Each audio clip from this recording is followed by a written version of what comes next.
갈라디아서 4장 21절로 31절. 다른 분들은 괜찮은데 나 혼자만 더울 수도 있어요 지금. 다른 분은 괜찮습니까? 조금 덥습니까? 네? 더워요? 네. 자, 봉독해 드리겠습니다.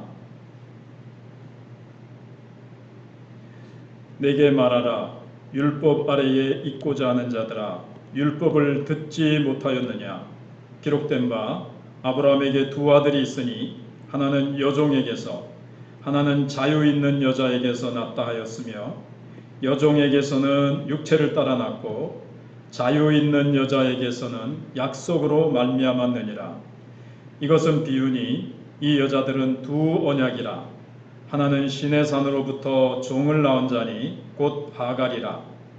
이 하갈은 아라비아에 있는 시내 산으로서 지금 있는 예루살렘과 같은 곳이니 그가 그 자녀들과 더불어 종노릇하고 오직 위에 있는 예루살렘은 자유자니 곧 우리 어머니라. 기록된 바 잉태하지 못한 자여 즐거워하라. 상고를 모르는 자여 소리질러 외치라. 이는 홀로 사는 자의 자녀가 남편 있는 자의 자녀보다 많음이라 하였으니 형제들아 너희는 이삭과 같이 약속의 자녀라. 그러나 그때에 육체를 따라 난 자가 성령을 따라 난 자를 박해한 것 같이 이제도 그러하도다. 그러나 성경이 무엇을 말하느냐? 여종과 그 아들을 내쫓으라. 여종의 아들이 자유 있는 여자의 아들과 더불어 유업을 얻지 못하리라 하였느니라. 그런즉 형제들아 우리는 여종의 자녀가 아니요 자유 있는 여자의 자녀니라. 아멘.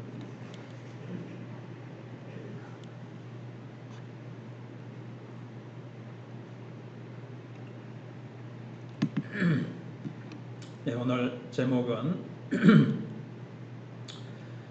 약속의 자녀와 종의 자녀입니다. 사실은 오늘 31절도 보면 자유 있는 여자의 자녀 이런 말이 나오죠. 근데 좀 길어서 또 본문 중에 보면 약속의 자녀라는 말도 있어요. 근데 약속의 자녀가 자유 있는 여자의 자녀예요. 네, 제목을 짧게 하기 위해서 약속의 자녀와 종의 자녀 이렇게 했습니다. 소설 동의보감을 보면 아마 드라마로 보신 분들도 계시겠지만 주인공 허준은 양반의 아들로 태어났지만 어머니가 천민이기 때문에 양반이 되지 못하고 사생아로 멸시천대를 받으면서 자라나게 됩니다. 허준은 여기에 대한 이 불만, 반항심으로 술이나 마시고 못된 짓만 하다가 어느 날 어머니를 모시고 경남 산천까지 도망을 치게 됩니다. 허준은 거기서 온갖 고생을 하면서 한의학을 배워서 나중에 동의보감이라고 하는 아주 유명한 한의학 서적을 쓰게 되는데 지금까지도 이 책은 아주 한의학에 큰 영향을 미치고 있습니다. 사실 역사적 실제 인물은 아니지만 홍길동전이라는 그 그레크 내용에도 보면 그 홍길동이 사실 아버지는 큰 이렇게 벼슬을 하는 사람인데 거기도 역시 종의 아들로 태어나는 바람에 이렇게 아버지를 아버지라고 부르지 못하고 형을 형이라고 부르지 못하는 그런 아픔 때문에 또 얽히고 설킨 가정의 그거로 인한 문제 때문에 이제 가출을 하게 되는 그런 문제가 나옵니다. 자, 오늘 본문에서 사도 바울은 계속해서 갈라디아 교인들을 향해서 무슨 얘기를 하고 있는가 하면 우리가 복음을 듣고 예수 믿는 것이 얼마나 엄청난 신분을 얻는 것인지 옛날 아브라함의 두 아들을 예로 들어서 설명을 하고 있습니다. 옛날에 신분사회였을 때는 자식들이 아버지가 같다고 해서 다 같은 아들이 아니었습니다. 아들의 신분에 결정적인 영향을 미치는 것은 아버지보다도 어머니가 누구냐 하는 것이었습니다. 아무리 아버지가 같다고 해도 어머니가 다르면 아들의 신분은 근본적으로 달라지게 됩니다. 본처에게서 난 자녀하고 자식하고 첩이나 종에게서 난 자식하고 신분이 달라지는 거예요. 옛날에는. 그래서 오늘 21절 보시면 먼저 제목을 잠깐 생각해 보면 약속의 자녀라야 상속자가 되는 거예요. 약속의 자녀라야 돼요. 그러니까 이제 21절에 보시면 내게 말하라. 율법 아래에 있고자 하는 자들아.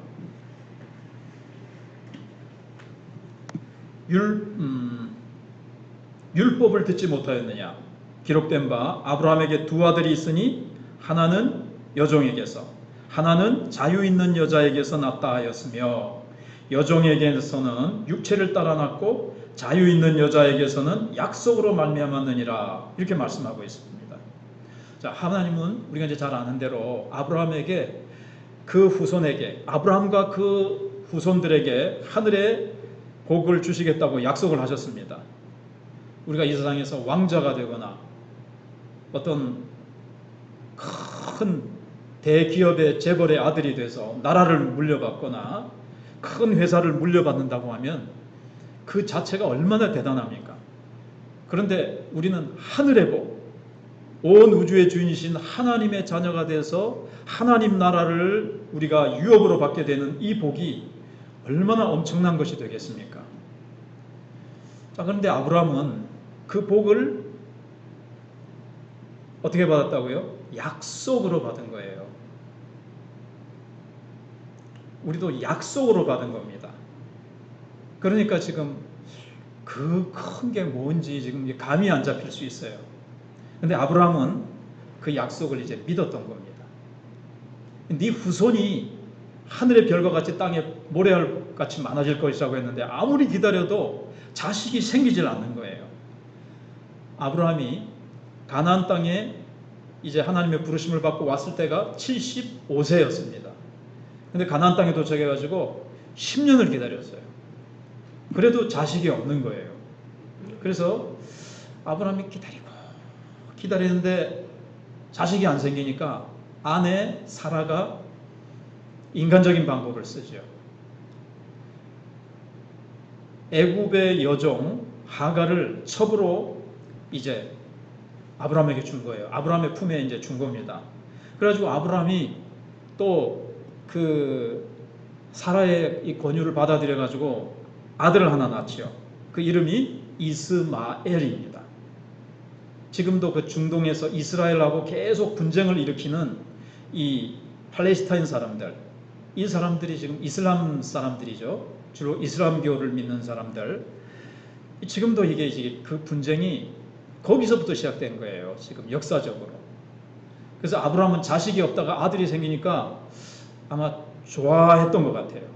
그러나 하나님은 이 여종으로부터 태어난 이스마엘을 아들로 인정하지 않으셨습니다. 왜냐하면 그 아들은 사라의 자식이 아니었기 때문에 그렇습니다.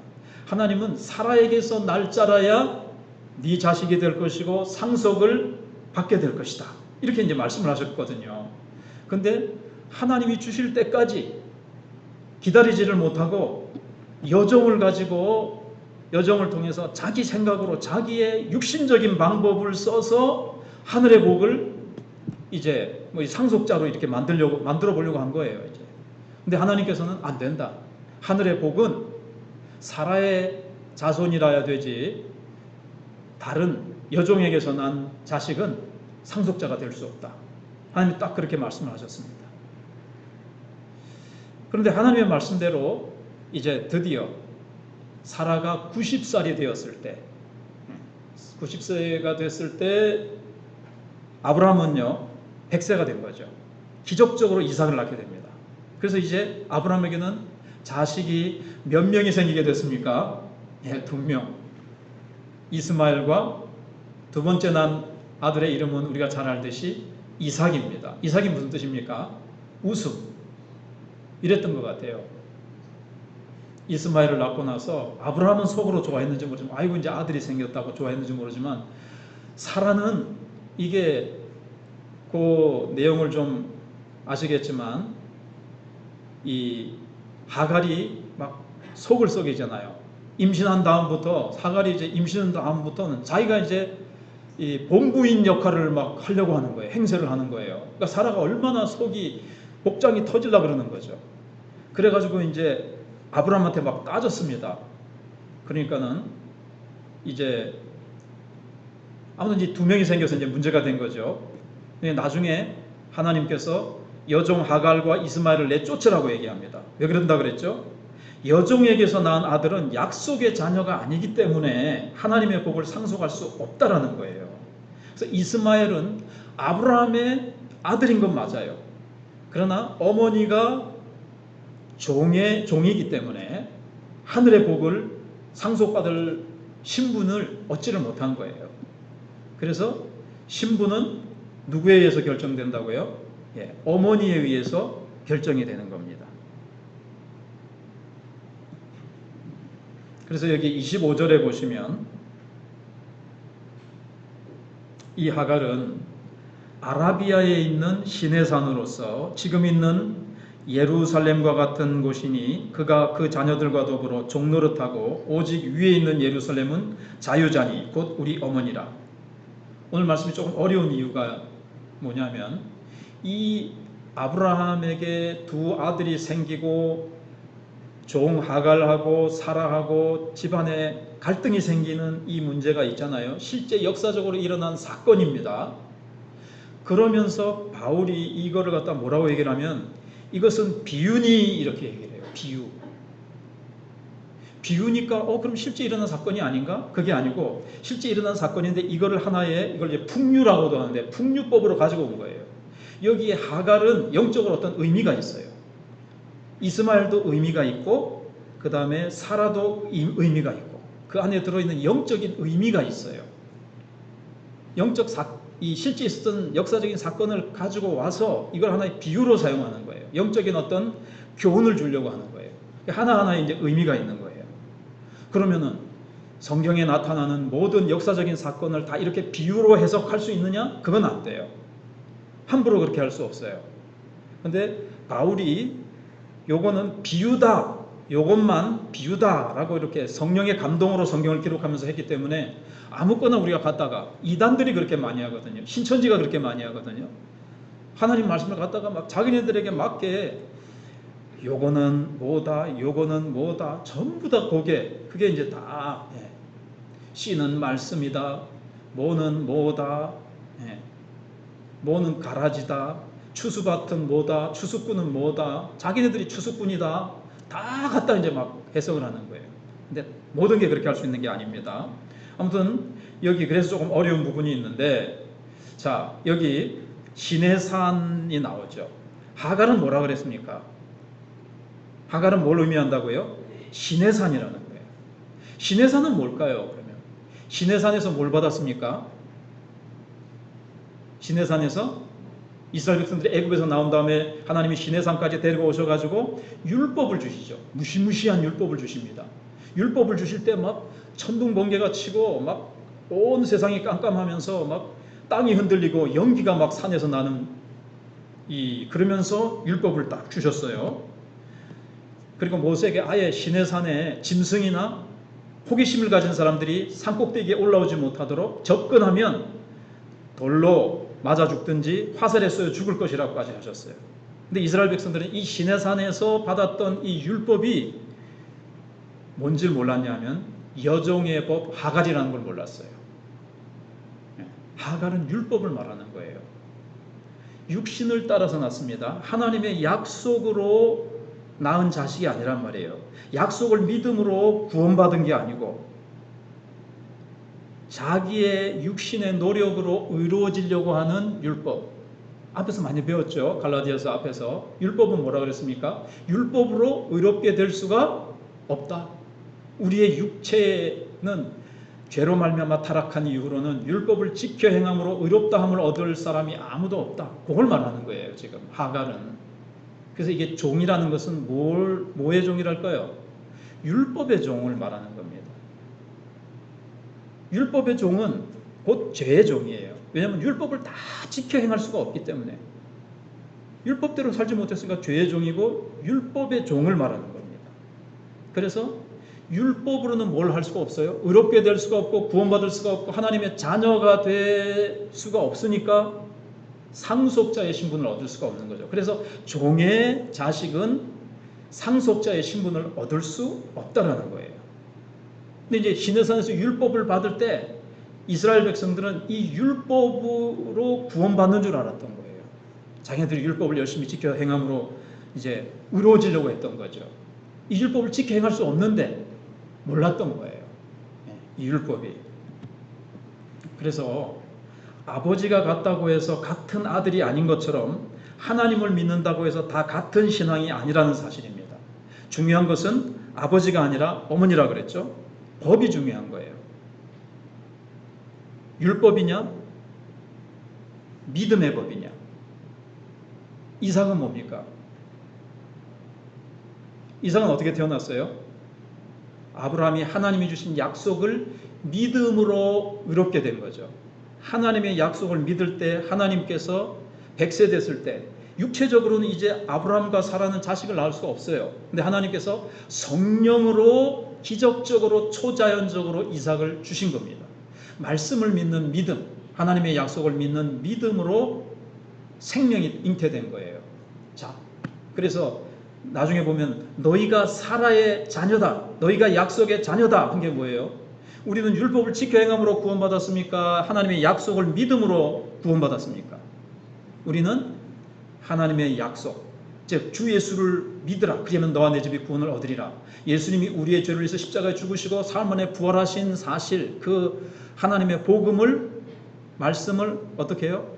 믿음으로 믿을 때 어떻게 되죠? 성령이 우리를 거듭나게 하셔서 우리에게 새 생명, 하나님의 생명을 주셔서 우리는 성령으로 태어난 자들이에요. 우리는 초자연적인 기적으로 우리는 하나님의 자녀가 된 자들이에요. 그러니까 우리는 뭐죠? 상속자죠. 우리는 약속 있는 자의 자녀고, 우리는 사라의 자녀고, 우리는 아브라함의 자녀고, 우리는 상속자의 신분을 가진 거예요.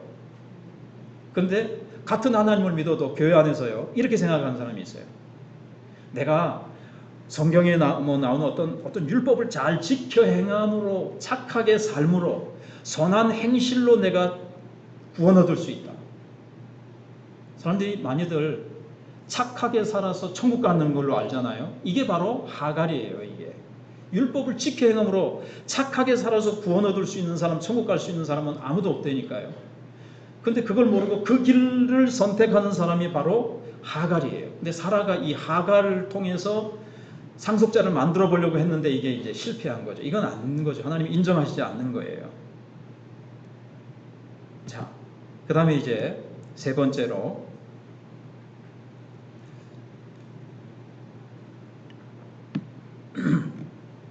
우리의 어머니는 복음이라는 겁니다. 자, 이스라엘에는 두 종류의 여인이 있었습니다. 앞에서 말씀드렸지만, 근데 이제 두 종류의 여인이 딱 나오는데, 하나는 자식이 많아서 큰 소리를 치고 힘도 세고 말도 막 독하게 막 억세게 막 하면서 다른 사람 가슴이야 찢어지든 뭐 박살이 나든 막 쏘아대는 그런 여자가 있습니다. 자, 또 한 종류는요, 자식을 낳지도 못하고 어리숙하고 세상적으로 볼 때는 비리비리하고 뭐 별 볼 일 없고 겉모양이 뭐 별로 이렇게 뛰어난 게 없어요. 그리고 언제나 그래서 구박받고 박해받는 여인이 나옵니다. 근데 이상한 거는요, 성경에 보면 언제나 하나님의 말씀을 잘 믿고 믿음으로 사는 여인들은 이런 자식이 없는 여인이었어요. 이 또 그대로 현실에 그대로 문자 그대로 적용하시면 안 됩니다. 영적인 교훈을 주는 겁니다. 이 비유를 통해서. 자, 대표적인 여성이 누구죠? 바로 사라입니다. 사라는 나이가 무색하게 정말 아름다웠어요. 그래서 나이 60세쯤 됐을 때 아브라함이 이제 가나안 땅에 하나님이 가라 그래가지고 가나안 땅에 왔는데 기근이 들어가지고 기근을 피해서 어디로 갔습니까? 애굽으로 내려갔는데 애굽의 지금은 하면 관리들이, 신하들이 보더니 너무 예쁜 거예요. 그 바로도 사라를 보더니 뿅 갔어요. 그래서 후궁으로 이제 맞아들이려고 합니다. 그런데 아브라함이 애굽으로 내려갈 때 당신은 너무 예쁘니까 사람들이 당신을 빼앗기 위해서 나를 죽일지도 모른다. 그러니까 우리 서로 입을 좀 맞추자. 내가 당신을 아내라고 하지 말고 우리 서로 누이다. 오빠 여동생으로 하자. 이렇게 딱 짜고 가서 얘기를 하기를 이제 애굽에 가서도 내 누이입니다. 그래 놓으니까 바로가 그러면 내 후궁으로 좀 맞이하자. 너무 예쁘다. 근데 60세 때쯤 됐을 때 이렇게 예쁠 정도면 얼마나 참 좋겠습니까? 여러분 속으로 여자분들 좀 부러운 생각을 가지시지 않을까 이제 생각이 됩니다. 아무튼 그런데 이 사라에게 뭐가 없어요? 자식이 없는 거예요. 하나님이 네 후손으로 말미암아 아브라함에게 하늘의 별과 같은 자식을 주시겠다고 하셨는데 사라가 자식을 못 낳아요. 이상하죠? 그럼 하나님의 약속은 하셨고 사라는 자식을 못 낳는 성녀란 말입니다. 불임 여성이에요. 참 아이러니하죠. 그래서 이제 사라가 이 하나님의 약속하고 자기 현실하고 맞지가 않으니까 이거 아니다. 아브라함에게 약속했으니까 꼭 나를 통해서 주시는 것은 아니잖아. 아브라함의 자손이기만 하면 되잖아. 그래서 자기보다도 새까맣게 어린 애굽의 여종 하갈을 남편 품에다가 주었는데 여종이 임신한 사실을 알자마자 아까 어떻게 했다 그랬죠? 본부인처럼 행세를 하려고 했습니다. 그래서 사라의 마음이 얼마나 속이 상했으면 남편에게 이 문제를 가지고 따졌습니다.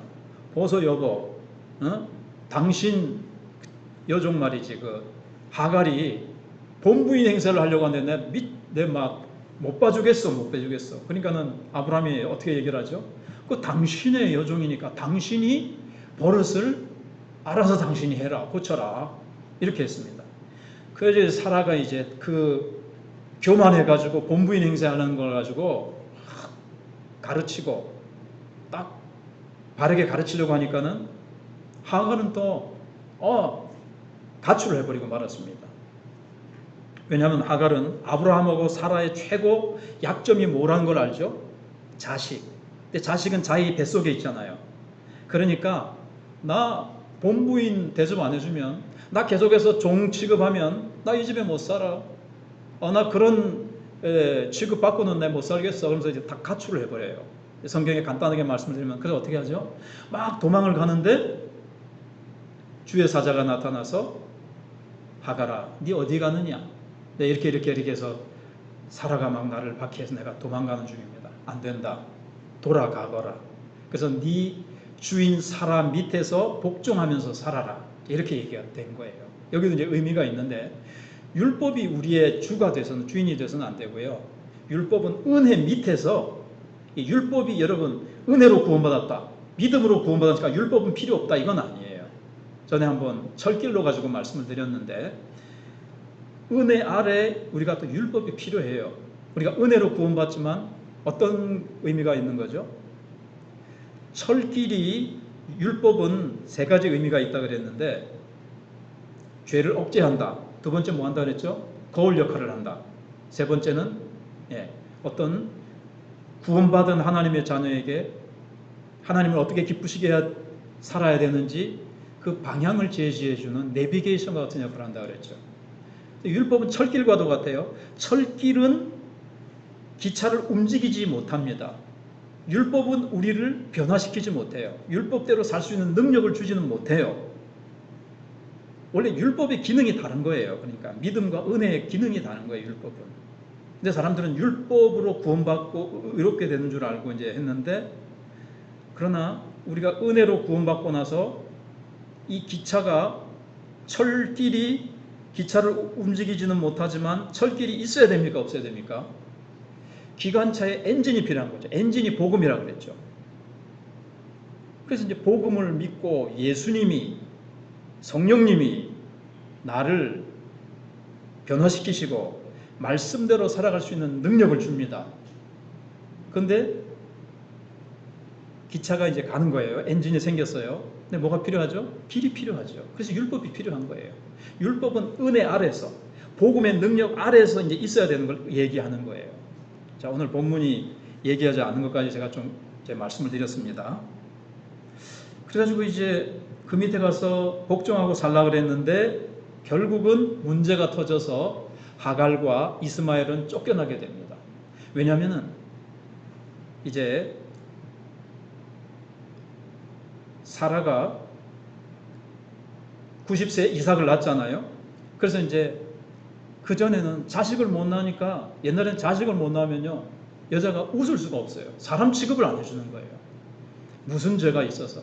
하나님께 복을 지지리도 못 받아 놓으니까 자식을 못 낳는다, 이렇게 이제 본 거예요.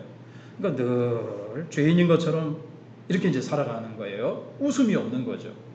그런데 하나님께서 이삭을 주시면서 실컷 웃게 하신 거예요. 그래서 이삭은 뜻이 웃음이에요. 웃음. 근데 이제 두 아들이 이제 태어났죠.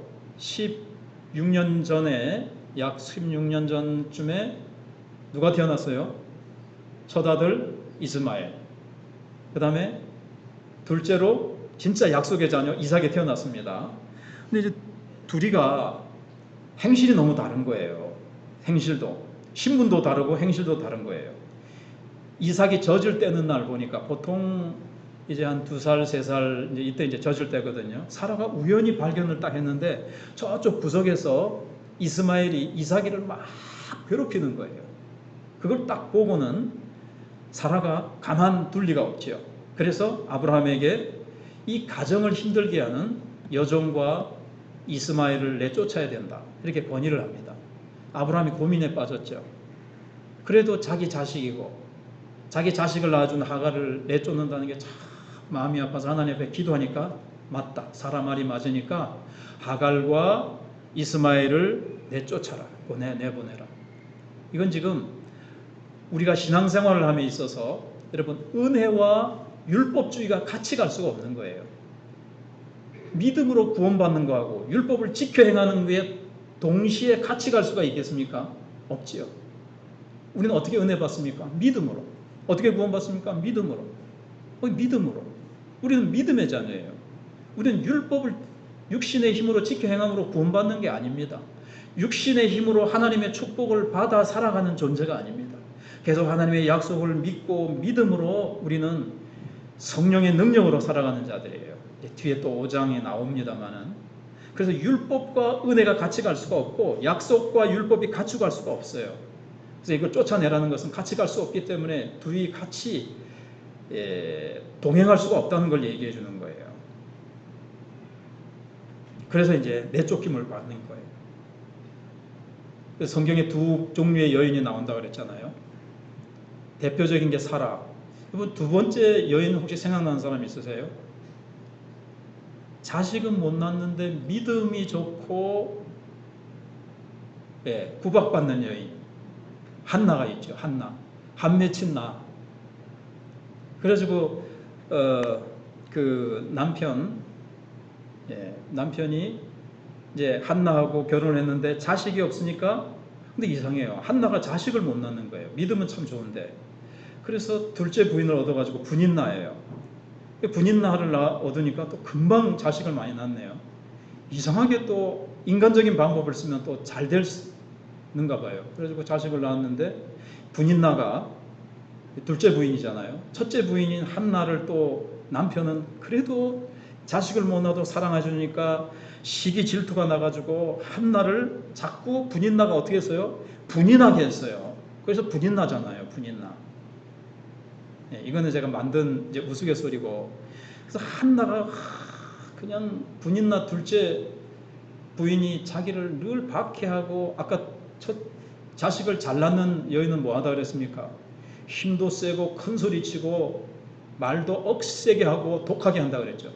자식도 못 낳는 게 어쩌고 저쩌고, 이제 남편 없는 자리에서 막 호되게 그냥 막 죽으라고, 막 속이 터져서 죽으라고, 스트레스 받아서 막 중병에 걸려서 죽으라고 막 볶아댄 거예요. 박해를 한 거예요. 오늘 본문에도 그 박해한다는 얘기가 나오죠. 지금도 육신으로 따라 난 자가 뭐한 자를 개박해한다고요? 성령으로 따라 난 자를 박해한다. 오늘 말씀에 있죠. 약속을 따라 난 자를 박해한다 그랬죠. 자, 이스마엘이 이삭을 박해했죠. 분인나가 누구를 박해해요? 한나를 박해했습니다.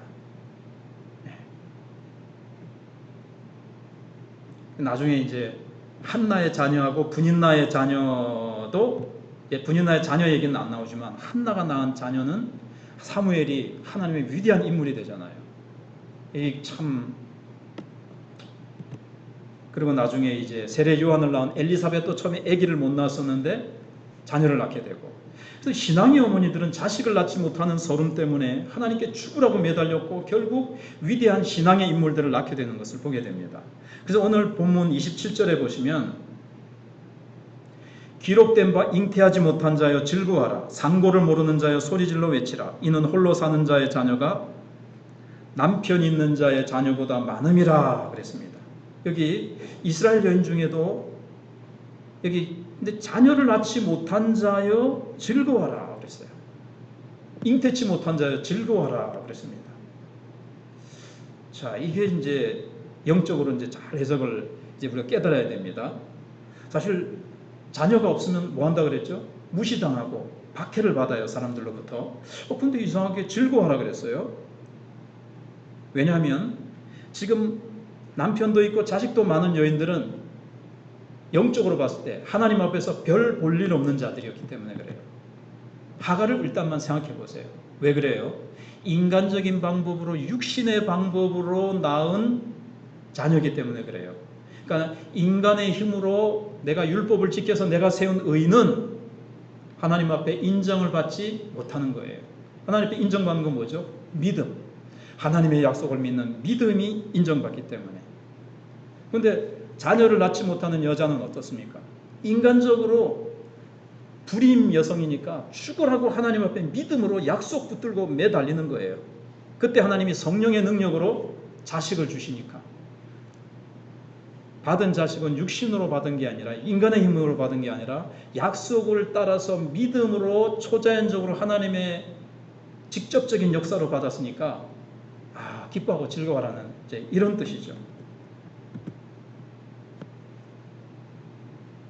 조금 어려운 얘기긴 하지만 여기 지금 잉태한 자들, 자식이 많은 자들은 그 솔로몬 이후로 이스라엘이 나라가 두 개로 갈라지죠. 북쪽 이스라엘, 남쪽 유다로 갈라집니다. 남쪽은 다윗을 따라가는 이 믿음의 사라의 후손들이에요. 이삭의 후손이라고 보시면 됩니다. 믿음으로 사는 백성들, 위에는 하갈의 후손들이에요. 근데 북이스라엘은 맨 처음에 북이스라엘을 건립한 사람은 여로보암이었습니다. 여로보암은 금송아지 종교를 만들어 놓고 우상 숭배를 하고 세상을 따라갔어요. 근데 세상적으로는 잘 됐습니다. 정치, 경제, 군사적으로 아주 부강한 나라가 됐어요. 근데 그거는 하갈이었어요. 육체의 방법을 따라갔기 때문에. 근데 밑에, 그런데 결국은 잘 되는 것 같았는데 나중에 아수르에게 망해서 사마리아 수도까지도 완전히 비참하게 짓밟히게 되고 완전히 망해버립니다. 남쪽 유다는 다윗을 따라서 선한 왕들이 많이 나오고 사라의 길을 걸어갔어요. 믿음의 길을, 이삭의 길을 걸어갔습니다. 그런데 나중에 북이스라엘 보면서 야, 우상 숭배하니까 잘 되네, 세상적으로 저렇게 막 하니까 잘 되네 그러면서 사라의 길, 믿음의 길을 버리고 이삭의 길을 버리고 이스마엘, 하갈의 길을 따라갑니다. 그래서 어떻게 되죠? 남쪽 유다도 나중에 바벨론에 의해서 포로 잡혀갑니다. 그러나 유다는 나중에 70년 뒤에 다시 이제 돌아오게 되죠. 그러면 자식이 많은 것은 바벨론으로 포로 잡혀가기 전에 좀 잘 될 때, 인간적인 방법으로 잘 먹고 잘 살 때의 유다 백성들이에요. 그들은 잘 되는 줄 알았는데 어떻다고요? 그들은 하나님 앞에 별 볼 일 없어요. 근데 포로로 바벨론에 잡혀왔습니다. 세상적으로는 다 잃어버렸습니다. 그러고 나서 하나님 앞에 막 부르짖습니다. 그때 내가 하나님을 잘 믿고 하나님이 주신 귀한 생명의 말씀을 우리가 함부로 무시하고 우리가 아무렇게나 살아서 하나님을 약속을 내팽개치고 하나님을 잘 섬기지 못해서 우리가 이렇게 됐구나 회개하면서 그들이 하나님 앞에 이제 막 부르짖을 때 인간적으로는 고으로 돌아갈 수도 없고 인간적으로는 다 잃어버렸어요. 그러나 영적으로는 어떻게 됐죠? 이제 연단받아서 믿음이 생긴 거예요. 하나님만 믿기로 작정한 겁니다. 하나님이 돌려보내시면서 이때가 잉태치 못한 상태가 된 거예요. 인간적으로는. 다 잃어버렸잖아요. 나라를 다시 회복할 수도 없는 상태가 됐어요. 그러나 그때 하나님이 이스라엘 백성들이 약속을 붙들고 다니엘이 약속을 붙들고 기도할 때 하나님께서 다 돌려보내시거든요. 그래서 하나님께서 그때 이제 부흥을 주십니다. 그것을 즐거워하라는 거예요. 조금 어려운 부분이 있죠. 자, 그러면 이제 조금만 더 생각하면 이제 됩니다. 28절을 보세요. 형제들아 너희는 이삭과 같이 약속의 자녀라 그랬습니다. 형제들은 누굽니까? 갈라디아 교인들과 같이 너희들이 내가 전한 복음 듣고 너희들이 성령 받아서 믿음으로 구원받고 뭐가 됐다 그랬어요? 자유를 얻었다. 율법과 죄에서 해방된 자유 있는 자의 자녀가 됐어요. 자유를 얻었고 너희들은 이삭과 같이 약속의 자녀가 된 거예요. 아브라함이 앞에 3장에 나왔던 건데 아브라함이 믿음으로 의롭게 되어지고 하나님의 온갖 복을 받게 된 것처럼 우리는 누구의 자녀라고 했습니까? 아브라함의 자녀. 그리고 우리는 이삭과 같이 사라의 자녀가 된 거예요. 약속을 믿고 초자연적으로 우리는 성령으로 거듭났으니까요. 근데 29절에 보시면 그러나 그때 육체를 따라 난 자가 성령을 따라 난 자를 박해한 것 같이 이제도 그러하도다. 근데 이상하게 법칙이 꼭 그래요. 하갈이 막 사라를 갖다가 막 좀 괴롭혔죠. 이스마엘이 이삭을 괴롭혔죠. 또 누가요? 분인나가 육체적으로 자기가 이제 자식 많이 주렁주렁 낳았다고 한나를 괴롭혔습니다. 그것처럼 지금은 누가 갈라디아 교회 내에 누가 괴롭힐까요? 율법을 지켜 행해야 된다. 믿음으로만 안 된다. 지금 이 갈라디아 교회에 침투한 율법주의자들, 거짓 유대주의자들 믿음으로만 안 돼. 할례 받아야 되고 모세 율법 이런 거 다 지켜야 돼. 인간의 행위도 덧붙여져야 돼. 믿음으로만 아니야. 이런 율법주의자들, 자신의 인간의 육체를 의지해서 하나님 앞에 의롭게 되려고 하는 자들이 누구를 박해해요? 오직 믿음으로, 오직 성령으로, 오직 기도로, 오직 믿음으로 살아야 된다라고 하나님만 죽으라고 의지하는 자들을 박해하는 거예요. 지금도 교계에서요, 막 꼭 그런 건 아니지만 거의 대부분 그래요. 교권을 휘두르고 뭐 총회장 돼가지고 막 교권을 흔들고 막 이런 사람들은요, 어디에 앉아서 기도 많이 하고 성경 많이 보면 그렇게 할 시간, 그런 사람들도 있긴 있어야 되겠지만, 예, 총회장이 들으면 또 뭐라 그러겠지만, 아무튼 그래요. 지금도 율법주의자들, 인간적으로 막 잘 돼가지고 성공하는 자들이, 아이고 뭐 기도한다고 되나? 성령? 야, 뭐 그러면서 자관 인간적인 방법을 많이 이렇게 하는 사람들이 뭐 성령으로 살아가고 기도하고 하나님 앞에 눈물로 새벽기도 나와가지고 눈물을 흘리면서 기도하는 사람은요, 세상적으로 보면요 하나님이 높이는 사람도 있지만 대부분 세상적으로 별로예요. 그래서 아이고 뭐 기도하고 믿음으로 산다 해도 뭐 별거 없네. 내 봐라 세상적으로 내가 좋은 차 타고 내가 좋은 집에 살고 우리 남편이 재벌이고 뭐고 하면서 이렇게 하는 사람이 기도하고 하나님 앞에 믿음으로 매달려서 살아가는 사람들이 세상적으로 뭐 별거 없는 것 같거든요. 그러니까 무시한단 말이에요. 지금도 그렇단 말이에요. 주님 오실 때까지 그렇게 될 거란 말이에요. 자, 그러면 생각해 보세요. 근데 30절 한번 봅시다. 그러나 성경이 무엇을 말하느냐? 여종과 그 아들을 내쫓으라. 여종의 아들이 자유 있는 여자의 아들과 더불어 유업을 얻지 못하리라. 자, 그럼 우리는 실패한 자들입니까? 우리는 세상적으로 좋은 거, 뭐 세상적으로 뛰어난 거, 삐까번쩍한 거, 부귀영화 없습니다. 실패한 자들입니까? 우리는 세상에 가진 거 없어서, 별 볼 일 없어서 우리는 하나님 앞에 나와서 하나님 앞에 의지하고 하나님 앞에 기도하면서 믿음으로 우리는 세워진 자들입니다. 근데 마지막 날 주님 앞에서 어떻게 될까요? 세상적으로 삐까번쩍 부귀영화 가진 자들 하나님 앞에 너희들은 물려받을 유업이 없다. 이스마엘아 가거라. 하나님의 나라를 너희들은 물려받지 못한다. 누가요? 하나님 앞에 눈물로 기도하고 세상적으로는 별 볼 일 없지만 믿음으로 산 자들, 하나님의 약속을 붙들고 성령으로 살아간 우리 하나님의 자녀들이 하나님 앞에서 인정받고 우리가 그 어마어마한 하나님의 나라를 우리가 유업으로 상속받게 될 것입니다. 그러면서 갈라디아 성도들아, 너희가 약속의 자녀가 되었거늘 자유 있는 자의 자녀가 되어서 율법으로 죄로 사망 권세에서 벗어나서 자유를 얻었는데, 예수 그리스도의 십자가가 죄와 사망 권세에서 율법의 종으로부터 너희를 자유하게 해줬는데 왜 다시 율법의 종으로 하갈의 길로 이스마엘의 길로 다시 다부 돌아가려고 하느냐? 어리석은 자들아, 너희들은 약속의 자녀다, 믿음의 자녀다, 하나님의 나라를 상속받을 어마어마한 신분을 가진 자들이다. 아멘. 우리가 그런 자들입니다. 그러면 천국 가서 그거 받을 거니까 근데 잠시 이 세상은 나가냅니다. 여러분, 잠시 이 세상에서 고난받아도 하나님의 놀라운 영광의 나라를 상속받으시겠습니까?